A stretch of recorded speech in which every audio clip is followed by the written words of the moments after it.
I want to share the story of a mother with you, a mother who comes close. It's a story of Our Lady of Guadalupe. All right, it's 1531. You're in the land of the Nahua, the land shaped by the Aztec Empire, Tepeyac Hill, what would become modern-day Mexico City.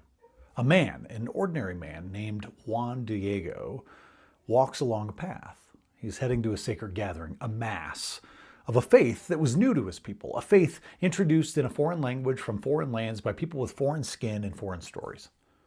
The world that the man inhabited had been rocked for the last decade. European conquistadors had violently overtaken the Aztec Empire.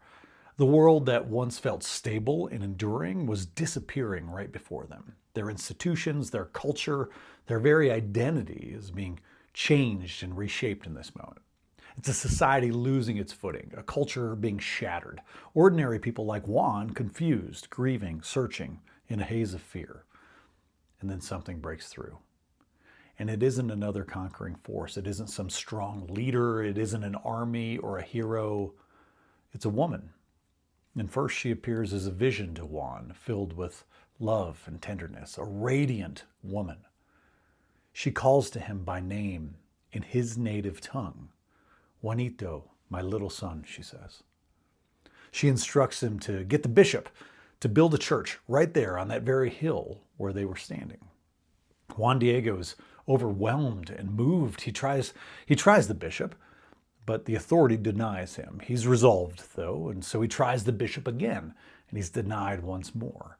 The radiant woman speaks to Juan again. She tells him to gather roses in his cloak from the hilltop and present them to the bishop. It's winter. There shouldn't be any flowers. On faith, he obeys. And when he opens his cloak in front of the bishop, not only do beautiful roses fall out, but something is left behind, an image that has since transformed millions of lives. Mary, right there on the cloak. It's Mary, the mother of Jesus. She carried God into the world, but her skin and her face resembled the color and features of Juan Diego's Nahua people. This was not the Mary the European conquerors had imagined. She wore a black sash that the Nahua people knew meant in their cultural language that she was pregnant.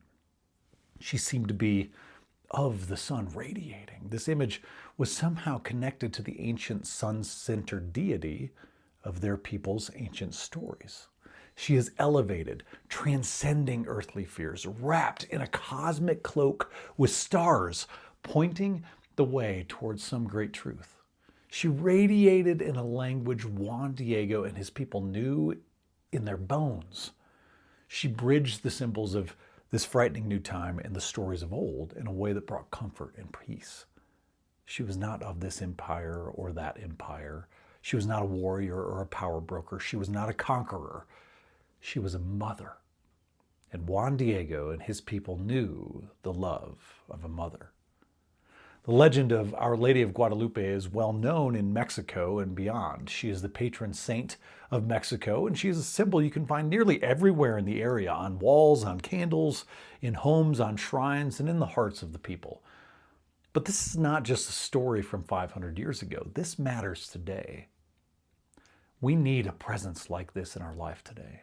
In a world that feels frightening and rapidly changing, in a world that feels filled with too many would-be conquistadors, in a world of violence and fear, we need a presence like this. In fact, we need to become a presence like this for each other. Not power, not conquering, not angry, not vengeful.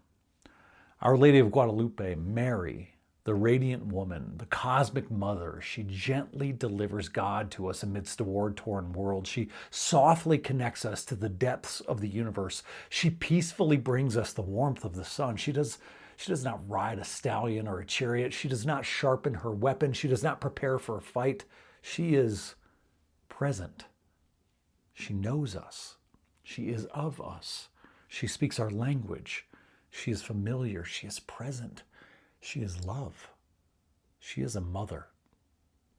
May we know this presence, and may we be this presence. For the next person we encounter, may we bring warmth, recognition, and love. And in that space between us, May God be known. Amen.